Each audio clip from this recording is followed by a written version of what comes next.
மகேந்திரன் கேட்டால் விஜயண்ணா விஜயன்வாரு. விஜயண்ணா கூட வந்து நீங்கள் மாஸ்டரில் பண்ணியிருக்கீங்க. இப்போ வந்து அவர் அரசியல் வந்திருக்காரு. சரி, நேற்று தான் வந்து ஒரு ஆப் ரிலீஸ் பண்ணார். சரி, அந்த ஆப்பில் வந்து போயிட்டு எல்லாம் வந்து மெம்பர்ஷிப் ஆகணும்னு சொல்லிட்டாங்க. நீங்கள் ஆனீங்களா? ஒருவேளை விஜய் சார் வந்து எலெக்ஷன் நின்னா ஓட்டு போடுவீங்களா? கண்டிப்பாக இருக்கு, நான் ஓட்டு போடுவேண்ணா. மெம்பர்ஷிப் ஆகிட்டீங்களா? இல்லைண்ணா, நான் வந்து ஒரு ஓட்டராக இருக்கணுன்ட்டு தானே என்னுடைய. ஏன்னா நானே வந்துட்டு நம்ம ரீசன்ட் ப்ரெஸ் மீட்டில் வந்துட்டு நானே சொன்னேன், இந்த மாதிரி எல்லாருக்கும் சான்ஸ் கொடுங்க அப்படின்ட்டு. நான் அந்த இடத்துல எல்லாருக்கும் சான்ஸ் கொடுங்கன்னு கேட்ட இடத்துல நான் ஒருத்தரை சார்ந்து அவருடைய கட்சியில் வந்து இணையணும் அப்படின்றது வந்துட்டு அது எனக்கு தெரிஞ்சு கரெக்டாக இருக்காது. ஏன்னா வந்துட்டு அன்றைக்கி நான் பேசும்போது அது நான் விஜயண்ணாக்கு மட்டும் நான் பேசலை. அந்த ஃபங்க்ஷனில் எனக்காக வந்துட்டு போனேன், சீமான் சாருக்காகவும் நான் பேசினேன். அண்ட் வந்து இதுக்கு முன்னாடி வந்து நான் ரொம்ப கிரேட் லீடராக பார்க்குற அன்புமணி ராமதாஸ் சாருக்காகவும் நான் பேசினேன். அண்ட் கமல் சாருக்காகவும் நான் பேசினேன். நாளைக்கு உதயனா வந்து நிற்கும் போது அவருக்காகவும் நான் பேசுவேன். எனக்கு என்ன ஒன்றுனா, எல்லாருக்குமே டிஃப்ரெண்ட் ஐடியாலஜிஸ் இருக்கு. எல்லாருக்குமே நம்ம நாட்டை நல்லா பார்த்துக்கணும், நல்லா திருத்தணுன்ற ஐடியாலஜி இருக்கு. அதுக்கு நீங்க ஹெல்ப் பண்ணுங்க, அதுக்கு நீங்க சப்போர்ட் பண்ணுங்க தான் நான் கேட்கிறேனே தவிர நான் எந்த கட்சி எந்த ஹீரோ எதுவுமே கிடையாது. நான் என் வீடு நல்லா இருக்கணும்னா என் நாடு நல்லா இருக்கணும், அவ்வளவுதான். நான் எனக்கு கண்டிப்பா நான் போடுவேன். நான் அண்ணனுக்கு ஏன்னா போடுங்க என்ன சான்ஸ் கொடுங்கன்னு சொல்லிட்டு நான் போடாம இருப்பேன்னா நான் கண்டிப்பா போடுவேன். நான் கமல் சாருக்கும் போட்டிருக்கேன், விஜயகாந்த் சாருக்கும் போட்டிருக்கேன். நான் அதே மாதிரி வந்து விஜயனாவுக்கும் நான் போடுவேன். விஜய்க்கு ஓட்டு போடுறேன்னு சொல்றேன் நீங்க, அதுக்குள்ளார நேற்று அந்த ஆப் ஜாம் ஆயிடுச்சுன்னு சொல்லிருக்கலாம்ல. பெரிய பதில் தேவை. என்னன்னு நீங்க அப்படி நான் சொன்னேன்னா என்னப்பா தம்பி எஸ்கேப்பா அப்படி நீங்களே என்கிட்ட கேட்பீங்க, அதுக்கு நான் வேற பதில் சொல்லணும். சொல்லுங்க. அமிகோ கேரேஜ் ஆக்சுவலா தமிழ் படங்களுக்கு ஆங்கில டைட்டில் வைக்கிறதுக்கு ஒரு சாரார் குறை சொல்லிட்டு இருக்காங்க. நீங்க ஸ்பானிஷையும் கலந்து வச்சிருக்கீங்க, ஸ்பானிஷையும் சொன்னீங்க. ஏன் அதை அமிகோ கேரேஜ்ங்கிறது புழக்கத்துல இருக்குது, ஏதாவது ஃப்ரெண்ட்ஸ்ன்னு சொன்னீங்க அமிகோ, அதை அப்படியே தமிழ்லயே வச்சிருக்கலாமே? இல்லை, நான் என்னன்னா நான் சொன்னலைங்கண்ணா, அந்த ஜிஎம் சுந்தர் சார் ஒரு கேரக்டர் பண்ணியிருக்காருன்னு சொன்னலைண்ணா. ஸோ அவருக்கு வந்து ஒரு ஸ்பானிஷ் கனெக்ட் இருக்கணும். என்ன அப்படின்னா ஒரு சின்ன ஒரு ஃப்ளாஷ்பேக் இருக்கும் அவருக்கு. அவரோட சின்ன வயசுல ஒரு சின்ன ஃப்ளாஷ்பேக் இருக்கும். அந்த ஃப்ளாஷ்பேக்கில் வந்து ஒரு ஸ்பெயின்ல இருந்து ஒரு பொண்ணு மேலே வந்து ஒரு லவ், சின்னதாக ஒரு லவ் இருக்கும். ஸோ அந்த லவ் வந்து இவர் ஒன் சைடில் தான் இருக்கும். ஸோ இவர் லாங்குவேஜ் புரியாதனால இவருக்கு அவங்க என்ன கன்வே பண்ணாங்க என்ன ஏதுன்றதே வந்து அந்த பொண்ணு சொன்ன மேட்ரு வரைக்கும் தெரிஞ்சிருக்காது. அது கடைசி வரைக்கும் ஒன் சைடில் தான் இருந்திருக்கும்.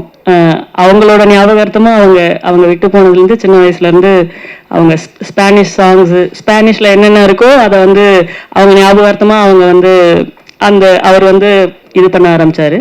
ஸோ அந்த கேரேஜில் நடக்கிறதுனால சரி அவருக்கு அந்த ஃப்ரெண்ட்ஸ் கேரேஜ்னு வைக்கிறதுக்கு பதிலாக அந்த ஸ்பெயினில் வந்து ஸ்பானிஷில் என்ன சொல்லுவாங்களோ ஃப்ரெண்ட்ஸுக்கு, ஸோ அதுக்கு வந்து அமிகோ அப்படின்னு வச்சா வந்து அமிகோ கேரேஜ் நல்லா இருக்கும் அப்படின்னு சொல்லி அந்த கேரேஜோட பேர் தான் நம்ம படத்துக்கு வச்சோம். கதைக்காலம் என்ன ஒரு ஓசூர்னா? ஓசூர் தான். பாண்டிச்சேரியா இருந்தா பிரெஞ்சு சொல்லலாம். ஓசூர்ல ஸ்பானிஷ் பொண்ணுங்க நிறைய இருக்காங்களோ? இல்லைங்கண்ணா, இது அவரோட வந்து முன்னாடியான விஷயங்கள் தானே.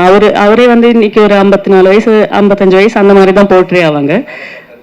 அவரோட ஒரு 10 வயசு 12 வயசு ஜேர்னி மாதிரி நாங்கள் காட்டுவோம். அப்போ வந்து நம்ம கிறிஸ்டியானிட்டிஸில் வந்து நம்ம அந்த சர்ச் அதெல்லாம் நம்ம வந்து இது பண்ணுறதுக்கோசரம் நிறைய வந்து இந்த ஃபாரின் கண்ட்ரீஸ்லாம் வந்து எல்லாம் அந்த இதுக்கெல்லாம் வருவாங்கல்ல. ஸோ அந்த மாதிரி வந்த ஒரு பொண்ணு வேற ஒன்றும் இல்லை. நாமெல்லாம் பிறக்கிறதுக்கு முன்னாடி அவங்க கிளம்பிட்டாங்க. சரி, அது ஓகே. அதே மாதிரி ஹீரோயினை பற்றி சொல்கிறப்போ நெக்ஸ்ட் டோர்னு நீங்கள் எங்க வீட்டு நெக்ஸ்ட் டோர்லாம் இந்த அளவுக்கு கலர்ஃபுல்லா ஒரு பொண்ணு இருக்காது.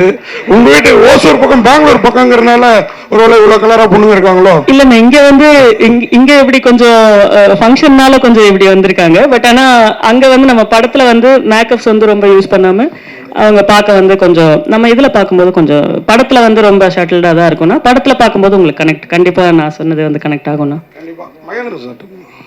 மகேந்திரன்ஜி வாழ்த்துக்கள். நீங்க ஆதங்கப்பட்டீங்க. உண்மையா உங்களுக்கு இந்த படமே ஒரு பெரிய இதுவா இருக்கும், பிரேக்கா இருக்கும்னு நினைக்கிறேன். ஏன்னா மைல்கல்லாவே இருக்கலாம். நான் பார்த்த ஷார்ட்ஸ் எல்லாம் டிஃப்ரெண்டா இருந்தது. இதுலயே நீங்க வேற ரூபத்துல இருக்கீங்க. இந்த போஸ்டர்லயே உள்ளே அதே மாதிரி இருந்தீங்க. அது என்ன கத்தி மெக்கானிக் ஷாப்ல மற்றதெல்லாம் இருக்கும், அதுதான் கதையா? இல்லைண்ணா, அந்த மெக்கானிக் ஷாப் அப்படியே அது என் கைக்கு வந்ததுக்கு அப்புறம் அது ஒரு மாதிரி கத்தி கித்திலாம் வந்துடும். நான் உள்ள அந்த அந்த அந்த மெக்கானிக் விஷயமே நின்றும் ஒரு டைம்ல. யாருமே என்னை சுற்றி இருக்க மாட்டாங்க. ஸோ அந்த மூட்ல பண்ணதான் அது. டேரக்டர் சொல்லுங்கண்ணா. நீங்க இங்க பேசிட்டு இருக்கும் பொழுது மகேந்திரன் ரொம்ப எமோஷனல் ஆனார், பாத்தீங்களா? அவர் கண் கலங்கிட்டே இருந்தாரு. நீங்க சொல்லும் போதெல்லாம் எவ்வளவு பாண்டிங்ல இருக்கீங்க ரெண்டு பேரும். ஏன்னா அவர் தான் இவ்வளவு பேரை கனெக்ட் பண்ணிருக்காருன்னு அவர் நண்பர் சொல்லியிருக்காரு. ஸோ நீங்க பேசும்போது ரொம்ப எமோஷனல் ஆகி கண்ணு கலங்கிட்டே இருந்தாரு. இல்லை அதான் நான் சொன்ன மாதிரிங்க, நான் ஒரு ஃபியூச்சர் ஃபிலிம் பண்ணும் அப்படின்னு நான் ஆசைப்பட்ட டைம் அந்த டைமில் இல்லைண்ணா. நான் ஒரு பைலட்டாக பண்ணும், லைக் நான் ஷார்ட் ஃபிலிம்ஸ் எல்லாம் பண்ணிட்டு இருந்தேன். 20 minutes 15 minutes என் ஃப்ரெண்ட்ஸை வச்சு பண்ணிட்டு இருந்தேன். ஸோ நம்ம ஒரு 6 வருஷம் ஷார்ட் ஃபிலிம்ஸ் பண்ணாலும் நம்ம ஒரு கிரியேட்டர் ஆகணும், டைரக்டர் ஆகணும் அப்படின்னு சொல்லும்போது நம்ம அந்த ஷார்ட் ஃபிலிம்லேருந்து ஒரு அடுத்த கட்டத்துக்கு நம்மளை நம்ம டெவலப் பண்ணணும் அப்படின்னு பார்க்கும்போது அப்போ ஒரு பைலட் ஃபிலிம் பண்ணலாம், ஃபெஸ்டிவல்ஸ்க்கோசரம் பண்ணலாம். அப்போதான் நான் மகேனை அப்போ எனக்கு ஓகே ஃப்ரெண்ட்ஸ் எல்லாம் பண்ணிட்டு இருக்காங்க, என்னதான் பண்ணாலும் அது ஒரு ஷார்ட் ஃபிலிம் ஒரு யூடியூப் லெவலில் அந்த மாதிரியே இருக்குமே, ஒரு ரினோட் ஆக்டர்ஸ் நம்ம யாராச்சும் நம்ம அப்ரோச் பண்ணலாம் அப்படின்ற டைம்ல தான் எனக்கு ரொம்ப வருஷம் நான் அவர் படங்களோ அந்த டைம்ல வந்ததில்ல. நான் அவர் நடிக்கிறாரா என்ன ஏதுன்னு கூட அந்த டைம்லலாம் எனக்கு தெரியல. ரொம்ப நாளாக அவர் ஸ்க்ரீனில் நான் பார்க்காம இருந்தேன். அப்போதான் நாங்கள் டீமாக நாங்கள் அந்த பைலட் ஃபிலிம் நம்ம இது பண்ணும்போதே இந்த கதைக்கு இவர் நல்லா இருப்பாரு அப்படின்ற மாதிரி, சரி இருந்தாலும் அவர் ஆக்டர் ஆச்சு, சரி சினிமாலலாம் ஹீரோவாக பண்ணிட்டுருக்காரு, பைலட்லாம் பண்ணுவாரா அப்படின்ற டவுட் இருந்தது. இருந்தாலும் சரி ட்ரை பண்ணி பார்ப்போமே அப்படின்னு சொல்லி அப்படி ஸ்டார்ட் பண்ணது. அந்த பைலட் ஃபிலிம் நான் இன்னைக்கு லைக் இந்த ஸ்டேஜை நான் உங்கள் எல்லாரும் கூட ஷேர் பண்ணுறதுக்கு முக்கியமான ரீசனே நான் சினிமாவில் இருக்கிறதுக்கு அவர் தான். என்ன இல்லைன்னா நான் என் கெரியர் எப்படி ஆயிருக்கும்னு தெரியாது. ஆஃப்டர் கோவிட் என்ன நான் பண்ணியிருப்பேன் அப்படின்றது தெரியாது. அந்த படத்தை ஸ்டார்ட் பண்ணதுனால தான் இப்போ நான் கம்ப்ளீட் பண்ணி இப்போ இந்த ஸ்டேஜ் ஆப்பர்ச்சுனிட்டி கிடைக்கிறதுக்கு முக்கியமான ரீசன் அவர் தான். பட் அந்த ட்ராவல்லே எங்களுக்கு நாங்கள் ஷூட் பண்ணுறதுக்கு முன்னாடி அந்த ஒரு 2 வருஷம் நான் அவர் கூட தான் நான் இருந்தேன். சென்னை அப்போ எனக்கு புதுசு, வந்தேன்னா வேற எங்கேயும் போக மாட்டேன், அவங்க வீட்டுக்கு தான் போவேன். அவர் கூட தான் இங்கே நான் காலையில் கிளம்பி வந்தேன்னா ஒரு நாள் நைட்டு திரும்பி வரைக்கும் எல்லாத்தையும் பேசி முடிச்சுட்டு மறுபடியும் நான் ஊருக்கு போகிறேன் அப்படின்னா அவர் மட்டும்தான் எனக்கு சென்னையில் தெரியும். ஸோ வேற யாருமே தெரியாது. அதனால அந்த ஒரு அன்இன்ஃபெக்ஷன் லவ் மாதிரி தான் அது. ஸோ எங்கள் 2 பேருக்கும் நான் எப்பவுமே அண்ணா தான், நான் முத நாள்லேருந்து அண்ணன் தான் கூப்பிட்றேன். அவர் இன்ன வரைக்கும் எனக்கு லைக் எனக்கு 2 அண்ணா 3 அண்ணா இருக்காங்க. இவரு எனக்கு என் ஃபேமிலியில் இருக்கிற அண்ணா மாதிரி தான். ஸோ அதனால என்னோட சக்ஸஸ் அவரோட படமாக அடுத்த படங்கள் என்னென்ன பண்ணுறாரு அது அவருக்கு முக்கியம் இல்லை. எல்லா இன்டர்வியூஸில் ஆகட்டும், நாங்கள் அட்டென்ட் பண்ண இன்டர்வியூஸில் ஆகட்டும், அவர் சொன்ன வார்த்தை பிரசாந்த் ஜெயிக்கணும், எனக்கு பிரசாந்த் ஜெயிக்கணும், பிரசாந்துக்கோசரம் நீங்கள் படம் பாருங்கள், அந்த மாதிரி தான் இப்போ இன்டர்வியூஸ்லாம் கூட எனக்காக மட்டும்தான் அவர் பேசுகிறாரு. ஸோ அதனால கண்டிப்பாக என் சக்ஸஸில் நாளைக்கு நான் இன்னொரு ஸ்டேஜுக்கு நான் போகும்போது அதுக்கு மொதல் காரணமும் கடைசி காரணமும் அவர் மட்டும்தான். மகேந்திரன் சொல்லுங்கண்ணா. டார்லிங், நீங்க மாஸ்டர் படத்துல பவானியா பதிச்சிட்டீங்க, இப்ப லேபிளும் செட்டிங் ஆயிடுச்சு, இந்த படமும் உங்களுக்கு லேபிளா அமையுமோ? அமையணும் டார்லிங். எனக்கு நான் பண்ற எல்லா படங்களும் நான் ரொம்ப 100% நான் கொடுக்குறேன்.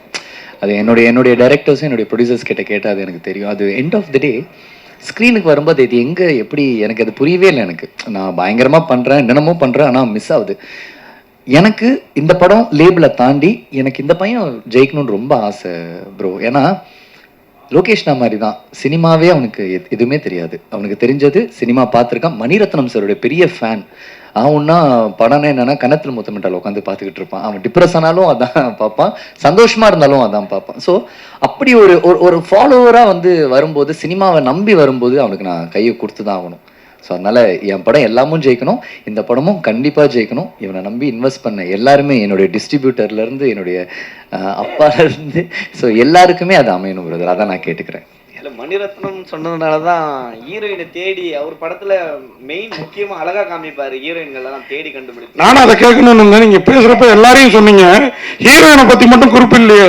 ஹீரோனா நீங்க ஒரு விஷயம் நீங்க கவனிக்கல, ஸ்டேஜ்ல இருக்கிற எல்லார் பேரையும் சொல்ல முடியல நான் சொன்னேன். அதான் அப்ப ஹீரோயின் பேரை சொல்லிட்டு அதை சொல்லிருக்கணும். ஐயோ அவங்க ரொம்ப பாவனா, அவங்க ரொம்ப ஸ்வீட்னா. அவங்க ஃபர்ஸ்ட் டே அவங்க கிட்ட நான் டைலாக் பேசுறதுக்காக அந்த சைஷன் ஷாட்ல அவங்கள பார்க்கும்போதே எனக்கே ஒரு பயம்னா ரொம்ப ரொம்ப ஃப்ரெஷ். அவங்களுக்கு எதுவுமே தெரியாது, சினிமானா என்னன்னு தெரியாது.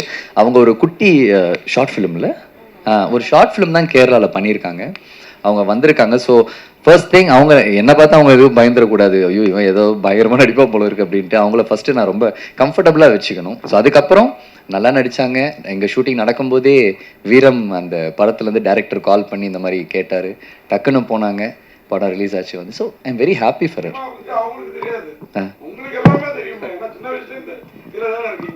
இல்லை எனக்கு தெரியும்னா, பட் இருந்தாலுமே எனக்கு தெரியுன்றது அவங்களுக்கு தெரிஞ்சுன்னா அவங்க கொஞ்சம் பயந்துருவாங்க.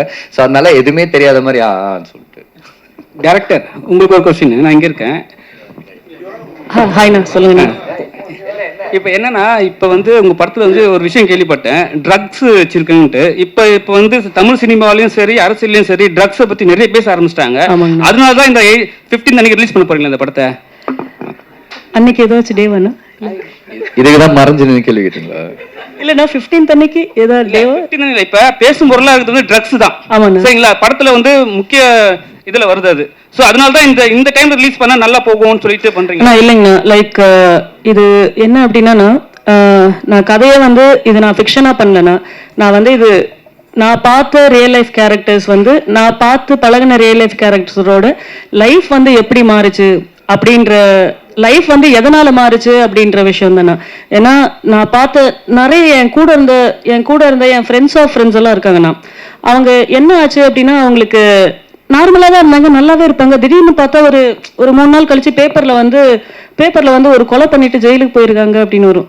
அது ரொம்ப ஷாக்கா இருக்கும். என்ன 2 நாளைக்கு முன்னாடி பார்த்தோமே, இங்கே தானே எல்லாம் கிரவுண்ட்ல விளையாடிட்டு இருந்தாங்க செஞ்சாங்க, எப்படி நார்மலா இருந்தாங்க, எப்படி இவ்வளவு தைரியம் வருது அப்படின்ற ஃபேக்டருக்குள்ள நம்ம உள்ள போகும்போது தான் லைக் இது தெரியல. நான் ஒரு நார்மலா வந்து ஒரு ஆத்திரத்துல ஒரு விஷயங்கள் பண்றது வேற.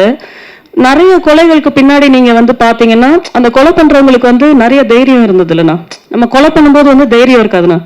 அந்த தைரியத்தை வந்து கொடுக்கறது வந்து இந்த போதை தான் வந்து அவங்கள தைரியம் கொடுக்குதுண்ணா. அவங்களுக்கு அந்த போதையில மட்டும்தான் அவங்களால வந்து ஒருத்தரை போய் நம்ம பிளான் பண்ணி கொலை பண்ணணும் அப்படின்னா அவங்க அந்த நார்மல் ஸ்டேட்ல வந்து அந்த தைரியமும் வரதில்லை. அந்த ஸ்டேட்ல வந்து அவங்களால எந்த டிசிஷன்ஸும் வந்து ப்ராப்பரா எடுக்க முடியறது இல்லைண்ணா. அதனால இந்த மாதிரி வந்து இந்த ட்ரக்ஸ், இந்த போதை, இந்த மாதிரி பேட் டிசிஷன்ஸ்னால வந்து நிறைய பேரோட லைஃப் வந்து மாறி இருக்குண்ணா. அது அன்எக்ஸ்பெக்டடா மாறி இருக்கு. அதனால தானே இது கண்டிப்பா இதுல நம்ம காட்டுமே தவிர அதனால என்ன பாதிப்புன்னு தான் நம்ம அதனால ஒருத்தனோட லைஃப் எவ்வளோ வந்து நார்மலா இருந்த ஒரு லைஃப் வந்து அன்எக்ஸ்பெக்டடா வந்து இந்த சமுதாயத்துல வந்து ஃபேஸ் பண்ண முடியாத அளவுக்கு போதும். அதை வந்து நம்ம மெயினா ஃபோக்கஸ் பண்ணியிருக்கோம். மகேந்திரன்ஜி, உங்களுக்கு இப்போ நீங்க ஹீரோ பண்ணிருக்கீங்க, சோஷியல் மீடியாவில் கேள்விப்பட்டோம். இப்போ நீங்க டைரக்ட் வேறு பண்ண போறீங்க, சரிங்களா? இப்போ வந்து உங்களுக்கு வந்து ஹீரோ நடிக்கிறது பிடிக்குமா, டைரக்ட் பண்றது பிடிக்குமா? எனக்கு ரெண்டுமே ரொம்ப பிடிக்கும்ண்ணா. சரி, இப்போ எது வந்து பெஸ்டா நினைக்கிறீங்க? அண்ணா, நான் ஹீரோ பண்ணும்போது எனக்கு சில ரெஸ்ட்ரிக்ஷன்ஸ் இருக்கு. ஒரு ஸ்கிரிப்டுன்னு ஒன்று வருது, அதுக்கு டைரக்டர்னு ஒருத்தங்க இருக்காங்க. அதை தாண்டி என்னால் வந்துட்டு அங்கே எதுவுமே பண்ண முடியாது. அவரை இம்ப்ரெஸ் பண்ணுறதுக்கு தான் நான் ஒர்க் பண்ணும். பட் டைரெக்ஷனில் என்ன நடக்குது அப்படின்னா, ரொம்ப கொஞ்ச நாளாக நான் நிறைய பேர்கிட்ட நான் பழகிட்டு இருக்கேன், நிறைய யங்ஸ்டர்ஸ் கிட்ட பழகிட்டு இருக்கேன், நிறைய இன்ட்ராக்ஷன்ஸ் எனக்கு இருக்குது. ஏன்னா அவங்க தான் தேட்டருக்கு வர்றவங்க, நிறைய வாட்ச் பண்ணுறாங்க. அவங்கக்கிட்ட பேசும்போது வந்துட்டு அவங்களுக்கு என்கிட்ட பேசும்போது தெரியுது அவங்களுக்கு என்னை எப்படி பார்க்கணுன்னு நினைக்கிறாங்கன்னு எனக்கு தெரியுது. ஸோ நான் டைரெக்ஷனுக்கு வரும்போது மேபி எனக்கு அந்த பவுண்ட்ரிஸ் எதுவுமே இருக்காது. அவங்க என்ன நினைக்கிறாங்களோ எனக்கு காட்டுறதுக்கான நிறைய ஒரு ஸ்பேஸ் இருக்கும்னு நினைக்கிறேன். அதுக்கு தான் நான் டைரெக்ஷனுக்கு வரேனே தவிர நான் ஒரு டைரக்டர் ஆகணுன்றதுலாம் என்னோட இது கிடையவே கிடையாது. செகண்ட் கொஸ்டின், ஒரு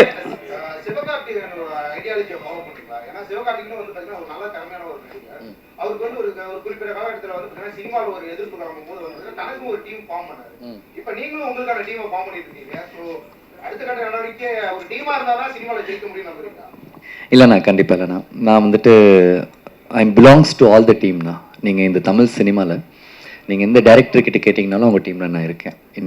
இன்னைக்கு நம்ம தமிழ் சினிமாவில் பெருசாக ஒரு ஒன் ஆஃப் த பிக்கஸ்ட் மூவியான வந்துட்டு இருக்கிற கோட்டோடைய வெங்கட் பிரபுனா டீம்லேயும் நான் இருக்கேன். அவங்க கூடயும் நான் பழகியிருக்கேன், அவங்க கூடயும் நான் பேசியிருக்கேன்.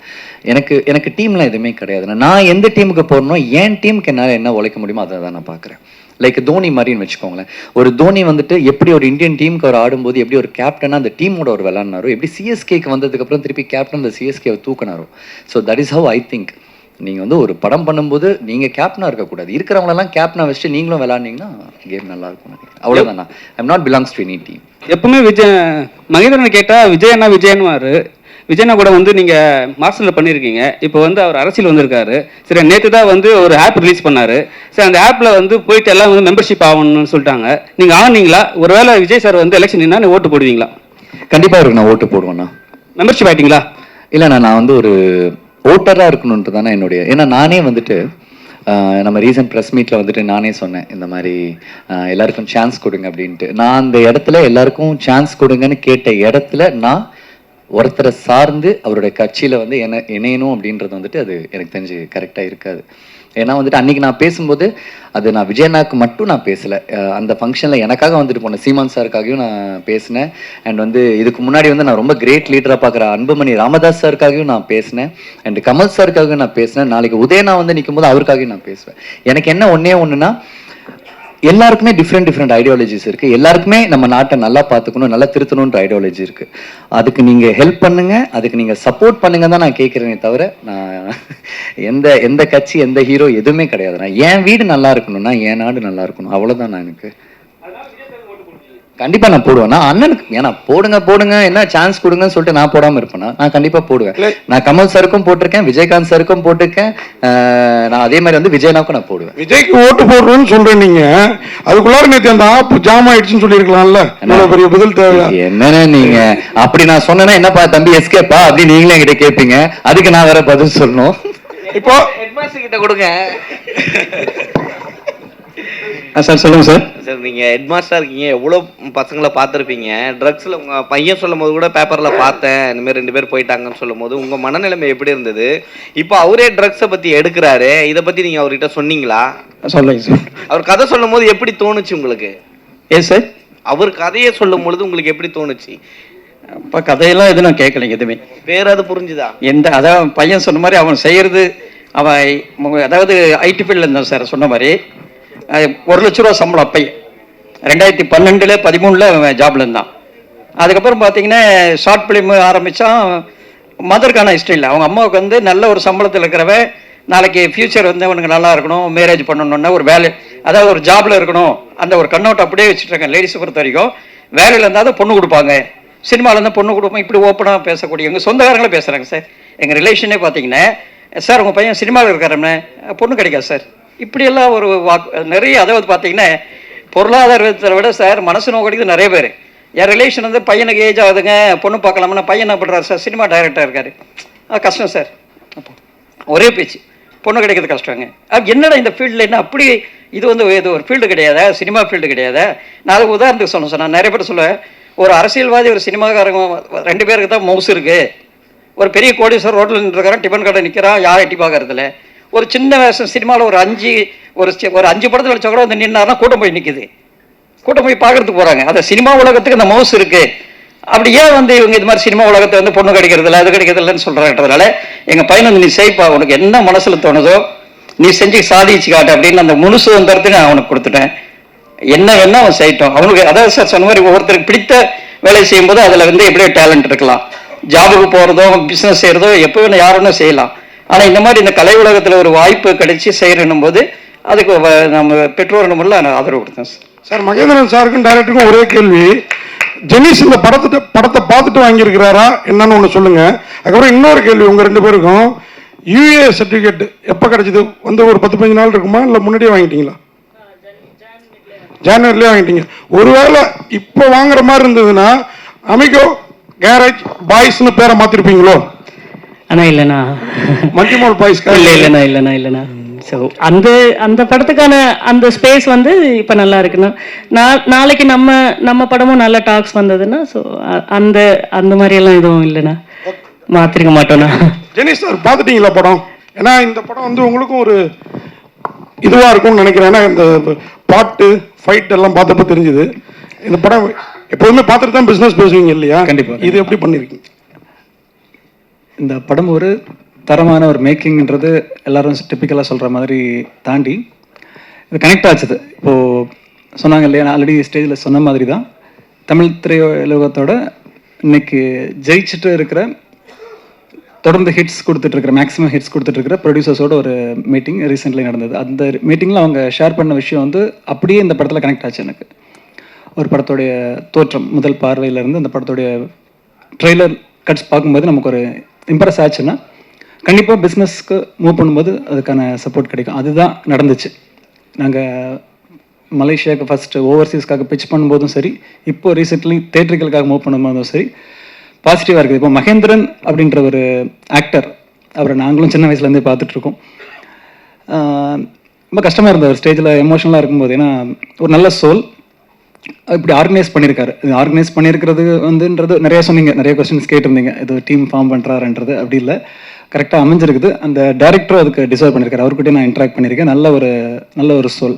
ஸோ இது நல்ல ஒரு டீமோட எஃபர்ட்டில் ஒரு குறைந்த மீடியம் பட்ஜெட்டில் எடுக்கப்பட்ட ஒரு நல்ல கண்டென்ட். ஸோ இதை கொண்டு போய் கரெக்டாக சேர்க்கணும்னு ஆசை இருந்தது. அதுக்காக தான் அதை தொட்டிருக்கோம். கண்டிப்பாக ஜெயிப்பாங்க. மகேந்திரனும் சீக்கிரமாக ஒரு சூப்பர் ஹிட் கொடுப்பாருன்னு நம்புகிறேன். ஏன்னா இந்த சென்டிமெண்ட் அதெல்லாம் நிறைய இடத்துல ப்ளே பண்ணிட்டு இருக்குது. நம்ம அரசியலாக இருந்தாலும் ஒரு சின்ன உதாரணம் சொல்லி முடிக்க விரும்புகிறேன். இன்றைக்கி தமிழக முதலமைச்சர் கட்சிகளுக்கு அப்பாற்பட்டு அவரை பல தடவை சொன்னாங்க, இவருக்கு ஜாதகத்தில் வாய்ப்பே இல்லை அப்படின்னு சொன்னாங்க.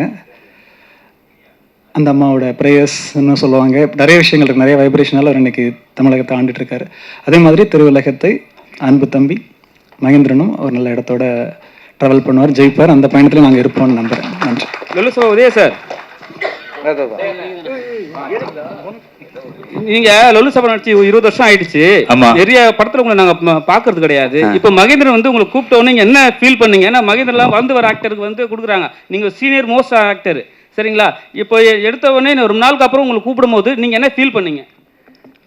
இல்லை, அது ஒரு சந்தோஷம். நான் லொல்லு சபாவுக்கு முன்னாடியே படங்கள்லாம் ஆக்ட் பண்ணேன். ஃபஸ்ட்டு சினிமா தான், வேலை கிடச்சிருச்சு, பூவெல்லாம் உன்வாசம், நிறைய படங்கள் பண்ணியிருக்கிறேன். அது கொஞ்சம் வாய்ப்பு கொஞ்சம் கம்மியாக இருந்ததுனால ஒரு ரைட்டராக போனேன் விஜய் டிவியில் சகல வேலைக்கு. அதுக்கப்புறம் லொல்லு சபாவில் ஆக்ட் பண்ணேன். அப்போது எனக்கு சின்ன வயசுலேருந்து தம்பி மகேந்திரனை தெரியும், நம்ம மேலே ரொம்ப பிரியமாக இருப்பாப்புல. சரி கூப்பிட்டாப்புல. அந்த நேரம் கோவிடு கொஞ்சம் இதாக இருந்ததுனால சரி ஒரு நல்ல நமக்கு ஒரு திரும்ப முனை அமையும் இந்த வாய்ப்புன்னு சொல்லிட்டு கூப்பிட்ட உடனே போயிட்டேன்.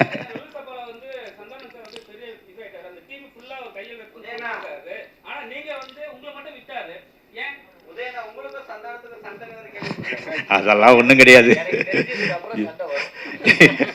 இல்லை இல்லை, அது என்னன்னா ஒரே இடத்துல, அதாவது நான் ஒரு ஆர்டிஸ்டாக இருந்தேன் ஃபஸ்ட்டு இருந்தேன். அதுக்கப்புறம் ரைட்டராக போனவொன்னா எனக்கு வெளியே எனக்கு போகவே முடியல. உள்ளேயே உட்காந்துட்டு அதே சவுத்தை மாற்றி மாற்றி மாற்றி மாற்றி ஒரு 8 வருஷமாக 7 வருஷம் கிட்ட பார்த்து மைண்டே ஒரு மாதிரி ஆயிடுச்சு. அதனால தான் நான் வெளியே வந்தேனே தவிர, நமக்கு ஒரு கிரியேட்டர் இதாக நடிக்கிறோம், ஒரு வயலினிஸ்ட்டு, ஒரு கச்சேரிக்கு போயிட்டு இருந்தோம், நடிச்சுக்கிட்டு இருந்தோம். இவ்வளோ விஷயங்கள் பண்ணது வெறும் ரைட்டிங்கு மட்டுமே ஒரு இடத்துல உட்காந்ததுனால எனக்கு கொஞ்சம் மனசுக்கு கொஞ்சம் இதாக இருந்தது. வெளியே வந்தோன்னா ஃப்ரீ ஆகிட்டேன், வேற ஒன்றும் கிடையாது. அதான் உண்மை.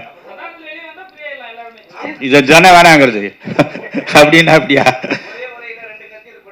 அதெல்லாம் ஒன்றும் கிடையாது. பழு கத்தி வச்சிருக்கேன் சைடில் சுற்றி இடுப்பில். நன்றி நன்றி. ஓகே தானம்மா? பிக்சர் ஒன்று எடுத்துடலாமா? 1 செகண்ட். ஃபர்ஸ்ட் விஷுவல்ஸ் எடுத்துருங்க. கண்டிப்பா டீம் எஃபோர்ட் வீண் போகாது அப்படிங்கிறது உண்மைதான். அதை அமிகோ கேரேஜ் சாத்தியமாக்கும் அப்படின்னு சொல்லி நம்பப்படுது. சார் நீங்களே எப்படி ராஜேஷ்